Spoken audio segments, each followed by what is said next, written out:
શું તમે પણ રસોડામાં આ 7 ભૂલ કરો છો? 1. જ્યાં ખોરાક રાંધવામાં આવે છે તેની જમણી બાજુએ તપેલી અને કઢાઈ રાખો. 2.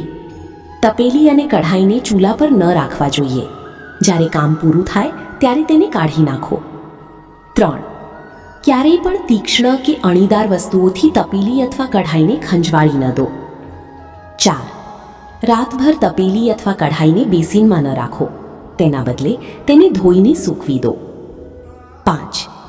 વધુમાં જ્યારે તમે સવારે પહેલીવાર તપેલીને ચૂલા પર મૂકો છો ત્યારે તેના પર મીઠું છાંટવું. એવું માનવામાં આવે છે કે આમ કરવાથી ઘરમાં કોઈ પણ વાસ્તુ દોષ દૂર થાય છે. 6. ઘરમાં નાણાકીય લાભ અને સમૃદ્ધિ જાળવવા માટે કાચના બાઉલમાં થોડું મીઠું લો. ખાતરી કરો કે મીઠું થોડું બરછટ હોય. મીઠાની સાથે વાટકીમાં 4 કે 5 લવિંગ મૂકો. તમે તેને ઘરના કોઈ પણ ખૂણામાં મૂકી શકો છો. આમ કરવાથી તમને ધન મળવાનું શરૂ થશે. મિત્રો, આશા કરું છું કે આપને મારું આ વિડીયો ગમ્યું હશે.